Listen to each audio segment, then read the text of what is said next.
నమస్తే, welcome to Aadya media. నేను మీ స్వర్ణ. ప్రస్తుతం మనతో పాటు ఉన్నారు మా colleague Balu. Hello Balu. Hi స్వర్ణ. పీకే పొత్తుల పైన ఒక క్లారిటీ ఇచ్చారు. అవును. సో మాక్సిమం ఆయన టీడీపీతో కలిసి అడుగులు వేసేందుకే ఇష్టపడుతున్నట్లుగా లేకపోతే సిద్ధమవుతున్నట్లుగా చూస్తూ ఉన్నాం. మరి బీజేపీ సంగతి ఏంటి? బీజేపీకి హ్యాండ్ ఇస్తారా, లెగ్ ఇస్తారా, లేకపోతే బీజేపీని ఎలా ఒప్పిస్తారు? అంటే నిన్న మీడియా సమావేశం అనంతరం పవన్ కళ్యాణ్ చాలా స్పష్టంగా చెప్పింది ఏంటి అంటే, పొత్తులు లేకుండా నేను వెళ్ళను. గతంలో కనీసం నాకు ఏదైతే ఓట్ షేర్ వచ్చిందో అది ఈసారి సరిపోదు. ఖచ్చితంగా మాకు జనసేనకు సంబంధించి ఏదైతే మెంబర్స్ ఉన్నారో, జనసేన సభ్యులు ఎవరైతే ఉన్నారో వాళ్ళకి 45% పెరిగిందని చెప్పేసి ఆయన అన్నారు. గతంలో 18 నుంచి 22% మంది ఉన్నటువంటి జనసేన సభ్యత్వం ఇప్పుడు 40% పెరిగింది. ఈ లెక్కను చూసుకున్నట్లయితే ఓటింగ్ షేర్ కూడా మాకు ఆల్మోస్ట్ 42% వచ్చే అవకాశం కనిపిస్తుంది. 42 రాకపోయినా అట్లీస్ట్ ఆయన అన్నటువంటి 28% ఖచ్చితంగా వస్తుంది. అయినప్పటికీ కూడాను అందరూ అడుగుతున్నారు పొత్తుల పైన మీ అభిప్రాయం ఏంటంటే నేను కరాఖండిగా చెప్పేస్తారు. మొన్న కూడా లాస్ట్ సభలో కూడా బందర్లో జరిగిన ఆవిర్భావ సభలో కూడా ఆయన చెప్పింది ఏంటంటే, మీరందరూ ఏం ఊహించుకుంటున్నారో ఖచ్చితంగా జరిగి తీరుతుంది, మీ అందరికీ ఏమి కావాలో ఖచ్చితంగా జరిగి తీరుతుంది అంటూ ఎవరితో పొత్తు పెట్టుకుంటారో చెప్పకుండా పొత్తు పెట్టుకోవడం ఖాయం అంటూ ఒక హింట్ ఇచ్చేస్తారు.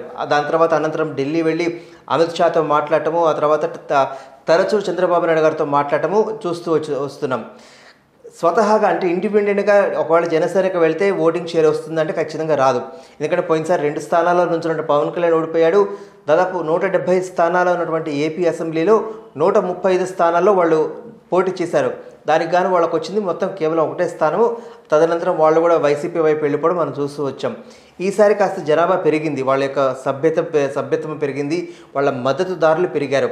దానిని దృష్టిలో పెట్టుకొని ఈసారి పవన్ కళ్యాణ్ చాలా నమ్మకంగా ఉన్నారు. కానీ ఇక్కడ జరుగుతుంది ఏంటంటే, టీడీపీ ఇండిపెండెంట్గా నుంచుంటే 175కి కనీసం 80 నుంచి 90 స్థానాలు వచ్చే అవకాశం ఉందని వాళ్ళకు ఉంది. కానీ సరిపోతుందంటే సరిపోకపోవచ్చు, లేకపోతే సరిపోవచ్చు. ఓటింగ్ షేర్ ఎట్లా ఉంటుందంటే, మనకి ఓట్లు చీలకుండా ఉండాలి అంటే కొన్ని పార్టీలతో ఉదాహరణకి తెలంగాణ తీసుకున్నట్లయితే ఇక్కడ ఎవరెవరైతే పార్టీ మేజర్గా గెలుస్తుంది అనుకుంటారో అక్కడ ప్రతి టర్మ్ కూడా ఎంఐఎం పార్టీతో పొత్తు ఉంటుంది, డైరెక్ట్లీ ఆర్ ఇండైరెక్ట్లీ. ఎందుకంటే ఆ ఓట్లు చీలకుండా చూసుకోవడం అనేది చాలా ముఖ్యమైనది. సేమ్ వీళ్ళని కింగ్ మేకర్లం అంటాం. ఇప్పుడు ఉదాహరణకి కర్ణాటక తీసుకున్నట్లయితే అక్కడ ఏంటంటే జేడీఎస్ వాళ్ళకి 25 సీట్లే వస్తాయి. ఆ విషయం నిన్న కుమారస్వామి కూడా చెప్పేశాడు, నాకు 25 సీట్లే వస్తాయి కానీ నేను కింగ్ మేకర్ని.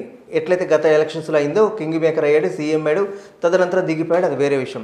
ఇదే పరిస్థితి ఇప్పుడు పవన్ కళ్యాణ్కి వచ్చే అవకాశం కనిపిస్తుంది.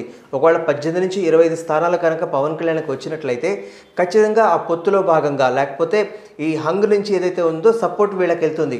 అది ఎవరికి వెళ్తుంది? ఖచ్చితంగా టీడీపీకే వెళ్తుంది. ఒకవేళ టీడీపీ కనుక మేజర్ రోల్ ప్లే చేస్తే. సరే, వాళ్ళు అందరూ అడుగుతున్నారు మీరే సీఎం అవ్వచ్చు కదా, మీరే సీఎం అయ్యి ఎందుకు మీరు సీఎం కాకుండా వాళ్ళని సీఎం చేయడానికి ఎందుకు అంటున్నారంటే, పవన్ కళ్యాణ్ చాలా క్లియర్గా చెప్పింది ఏంటి అంటే, గత ఎలక్షన్స్లో మనం కనీసం ఒక 5, 6, 10 స్థానాల్లో నిలబడి గెలిచి ఒక 10 ఎమ్మెల్యే సీట్లు వచ్చి మన అసెంబ్లీలో ఉన్నట్లయితే మనం ఈసారి అడగచ్చు. ఈసారి మనకు కనీసం 30 సీట్లు వస్తే మనం అడగచ్చు. కాబట్టి ఆ స్థాయి లేదు కాబట్టి ఖచ్చితంగా మనము అడగలేము అని చెప్పేసి పవన్ కళ్యాణ్ చెప్పాడు.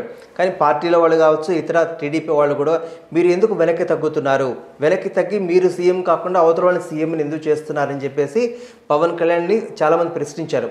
ఆ ప్రశ్నించిన వాళ్ళని పవన్ కళ్యాణ్ వాళ్ళని రిటర్న్గా ఏం క్వశ్చన్ చేశారంటే, మీరు ఇప్పుడు ఇట్లాగా అంటున్నారు, రేపు పొద్దున అసలు విషయానికి వచ్చేసరికి మీరు నాకు సపోర్ట్ చేయరు అని చెప్పేసి పవన్ కళ్యాణ్ ప్రతిసారి చెప్తున్నమాట.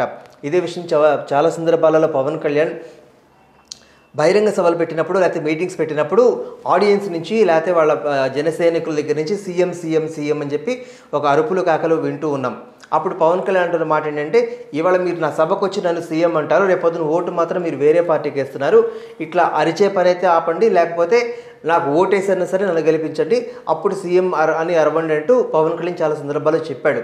సో ఈ నేపథ్యంలో పొత్తులు ఇప్పటికే నిన్నటి సమాచారం తీసుకున్నట్లయితే అక్టోబర్లో ఒకవేళ ఏపీలో గవర్నమెంట్ డిజాల్వ్ చేసి డిసెంబర్లోకి ముందస్తు ఎన్నికలకి జగన్మోహన్ రెడ్డి వెళ్లాలనుకుంటున్నారని చెప్పేసి ఒక సంకేతాలు వస్తున్న నేపథ్యంలో తెలంగాణతో పాటుగా ఏపీకి కూడా ముందస్తు ఎన్నికలకు వెళ్లాలని జగన్మోహన్ రెడ్డి అనుకుంటున్న నేపథ్యంలో చాలా తక్కువ టైం ఉంది, కేవలం 6 నెలల టైం ఉంది. ఈ 6 నెలల లోపలే పొత్తులకు సంబంధించి అటు బీజేపీతో కావచ్చు, బీజేపీకి చాలా మైన్యూట్గా ఉంటుంది, గత ఎలక్షన్స్ లో తీసుకున్నట్టయితే 0.5% ఓటింగ్ షేర్ మాత్రమే కానీ బీజేపీ ఒక రకంగా చెప్పాలంటే పవన్ కళ్యాణ్ కి ఎప్పుడు అడిగితే అప్పుడు అపాయింట్మెంట్ ఇచ్చారు, ఇటు మోదీ కావచ్చు అటు అమిత్ షా కావచ్చు. ఒక రకంగా చెప్పాలంటే పవన్ కళ్యాణ్ ని బీజేపీ హక్కును చేర్చుకున్నట్లయితే బీజేపీకి మైలేజ్ ఉంటుంది ఏపీలో అన్న ఒక స్వార్థం కూడా ఉంది. మరి ఇప్పుడు ఓన్లీ తెలుగుదేశం పార్టీతో ఈయన పొత్తు తీసుకుంటే బీజేపీకి అగైనెస్ట్ అయ్యే ఛాన్సెస్ ఉన్నాయి కదా. అట్లా ఉండదు. ఉంటే కనుక ముగ్గురు ఉంటుంది. ఉదాహరణకి ఒక్కొక్క రాష్ట్రంలో ఏమవుతుందంటే మనకి స్థానిక ఎన్నికలు జరుగుతున్నప్పుడు ఏమవుతుందంటే రైవలరీ పార్టీ అయినప్పటికీ కూడాను ఒక కుటుంబం నుంచి ఇద్దరు ఉంటారు. అంటే ఒక కుటుంబం నుంచి ఒక భార్య ఒక భర్త లేకపోతే ఇద్దరు అన్నదమ్ములు ఉన్నప్పుడు ఒక పార్టీ నుంచి ఒకళ్ళు ఉంటారు, ఇంకో పార్టీ నుంచి ఇంకొకళ్ళు ఉంటారు. కానీ వాళ్ళు ఏం చేసుకుంటారంటే మనం గెలుస్తామని అనుకున్నప్పుడు రైవలరీ పార్టీ కూడా మనకే సపోర్ట్ చేస్తుంది స్థానిక ఎన్నికల్లో. ఇది బాగా సందర్భాల్లో మనం ఏపీ తెలంగాణలో చూసాం, యునైటెడ్ స్టేట్స్లో కూడా చూసాము. అదే ఎప్పుడు జరిగే పరిణామమే చెప్పాలంటే అప్పటి వరకు కొట్టుకున్నప్పటికీ కలిసిపోతారు. అది అన్ని సందర్భాల్లో జరగదు. ఎస్పెషల్లీ మనం గెలుస్తున్నామని అనుకుంటే మాత్రం ఖచ్చితంగా గెలవరు, ఈ పొత్తు పెట్టుకోరు. బీజేపీ ఎందుకు పవన్ కళ్యాణ్కి ఇవ్వాలి అంటే కనీసము ఇంతవరకు బీజేపీకి ఎక్కడ ఓటింగ్ షేర్ లేదు అసలు ఏపీలో. కనీసం కొంచెమైనా వస్తుందేమో.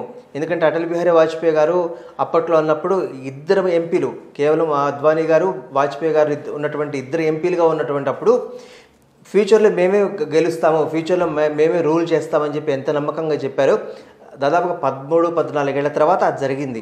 అంటే ఇవాళ 0.5% ఉన్నటువంటి బీజేపీ షేరింగ్ రేపు పొద్దున ఫ్యూచర్లో 10 ఏళ్ల తర్వాత 15 ఏళ్ల తర్వాత రావచ్చు, పుంజుకోవచ్చు. కానీ సౌత్ ఇండియాకి దక్షిణాదిలోకి ఎప్పుడైతే కాంగ్రెస్ పని అయిపోయిందో, అంటే జాతీయ పార్టీగా కాంగ్రెస్కి ఉన్నప్పటి నుంచి 60 ఏళ్ల తర్వాత స్థానిక పార్టీలు అంటే లోకల్ పార్టీస్ మాత్రమే రూల్ చేసుకుంటూ వస్తున్నాయి. ఇటు తెలంగాణలో ఇటు తెలంగాణ కావచ్చు, తమిళనాడు కావచ్చు, ఇటు కేరళ కావచ్చు, ఏపీ కావచ్చు. అంటే లోకల్ పార్టీస్ మాత్రమే గెలుచుకుంటూ వస్తున్నాయి. బీజేపీకి కానీ కాంగ్రెస్కి కానీ పెద్దగా ఆశ ఉండదు వాళ్ళకి. ఎందుకంటే వాళ్ళదంతా ఉత్తర భారతదేశము లేకపోతే కొన్ని కర్ణాటక లాంటి కొన్ని స్థానాలు తప్పిస్తే. సో ఈ నేపథ్యంలో పొత్తు ఎంతవరకు ఉంటుంది అంటే ఇప్పుడు పక్కగా గెలుస్తాము అనుకున్న వాళ్ళకి ఇస్తారు. వాళ్ళకి కొంతమంది ఇప్పుడు మన ఎమ్మెల్సీలో బీజేపీ వాళ్ళు గెలుస్తారు, లాస్ట్ టైం గెలిచారు మాధవ్ లాంటి వాళ్ళు.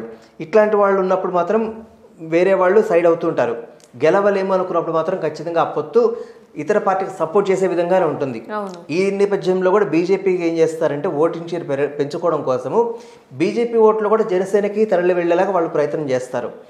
ఎప్పటి నుంచో పవన్ కళ్యాణ్ చెప్తున్నారు, ఏదైతే జగన్ కి సంబంధించిన వ్యతిరేకత ఓటు ఉందో దాన్నైతే చేయాలనివ్వను అని. ఆ మాట మీద స్టాండర్డ్ కూడా ఉన్నారు. పవన్ కళ్యాణ్ చేస్తున్నటువంటి ఒక స్టేట్మెంట్ ఏంటంటే నాకు సీఎం అవటం ముఖ్యం కాదు, నాకు రాజ్యాధికారం ముఖ్యం కాదు. ఇప్పుడున్నటువంటి ఏపీ ప్రజలకి వైసీపీ కబంధ హస్తాల నుంచి రక్షించడం కోసం నేను ఏ పార్టీ అయితే పనిచేస్తుందో ఆ పార్టీకి నేను సపోర్ట్ చేస్తాను, ఆ పార్టీతో పొత్తు పెట్టుకుంటాను, దానికోసము ఏదైనా చేస్తానంటూ పవన్ కళ్యాణ్ ఇచ్చిన స్టేట్మెంట్. ఈ నేపథ్యంలోనే దాంట్లో ఫస్ట్ ఉండేది టీడీపీ పార్టీ కాబట్టి టీడీపీ పార్టీతో ఎట్లాగో పొత్తు ఉంటుంది. కానీ బీజేపీతో ఎందుకు పొత్తు ఉంటుందంటే ఇప్పటికే సోము వీర్రాజు కావచ్చు లేకపోతే ఇతర నాయకులు బీజేపీ నాయకులు కావచ్చు తరచూ వాళ్ళు ఏం చెప్తున్నారంటే పవన్ కళ్యాణ్ నిన్నటి దాకా చెప్పలేదు, కానీ వాళ్ళు ఏం చెప్పుకుంటూ వచ్చారంటే పవన్ కళ్యాణ్కి మాకు పొత్తు ఉంది, పవన్ కళ్యాణ్ మావాడే అనుకోని వాళ్ళు చెప్పుకుంటూ వచ్చారు. సో సడన్గా వాళ్ళు వచ్చి పవన్ కళ్యాణ్ వచ్చి నాకు బీజేపీతో పొత్తు లేదు అంటే పవన్ కళ్యాణ్ నమ్మే స్థితిలో ప్రజలు ఉండరు ఇప్పుడు. ఎందుకంటే ఆల్రెడీ వాళ్ళు చెప్పుకుంటున్నారు. అది చెప్పుకుంటున్నప్పుడు పవన్ కళ్యాణ్ ఖండించలేదు. ఇవాళ వచ్చి అమిత్ షాతో మాట్లాడిన తర్వాత నేను ఎన్నికలకు వెళ్ళడానికి నాకు పొత్తులు అవసరం అన్నటువంటి పవన్ కళ్యాణ్ వ్యతిరేకించలేడు. కాబట్టి ఆ ఓట్ షేర్ చీలించకుండా ఉండడం కోసం అనేసి ఖచ్చితంగా వాళ్ళతో ఆ మైత్రి ఉంటుంది. కాకపోతే అల్టిమేట్గా ఎన్ని స్థానాలు వస్తాయో అనేది ఖచ్చితంగా వీళ్ళకి అసలు ఇప్పటికే వీళ్ళ టర్మ్స్ అండ్ కండిషన్స్ అయితే మాత్రం ఇంకా మనకి బయటకు రాలేదంటే పొత్తులో దీంట్లో 2 రకాలు ఉంటుంది. ఒకటి పొత్తు, 2 మద్దతు. పొత్తులో ఉంటే ఏమవుతుంది అంటే ఏ స్థానాల్లో నేను గెలుస్తాను, ఇప్పుడు టీడీపీ ఉంది, టీడీపీ బలంగా గెలిచే స్థానాల్లో అక్కడ జనసేన వాళ్ళని నిల్చోబెట్టదు. టీడీపీ కొంచెం బలహీన స్థానాలు ఉంటాయి, ఉదాహరణకి రాయలసీమ లాంటి ప్రాంతాల్లో ఉంటుంది. సో అక్కడ పవన్ కళ్యాణ్ కూడా ఏమన్నాడు, నాకు రాయలసీమలో నాకు అంత పెద్ద పట్టు లేదు కాబట్టి నాకు పోటీ చేయలేను. అక్కడ బీజేపీ ఉండే ఛాన్సెస్ ఉంటాయా? బీజేపీ కాదు, అక్కడ టీడీపీ ఛాన్సెస్ ఉంటాయి. ఇప్పుడు కుప్పం ఉంది, లేకపోతే చిత్తూరు ఉంది, చిత్తూరు మొత్తం టీడీపీకి ఛాన్స్ ఉంటుంది.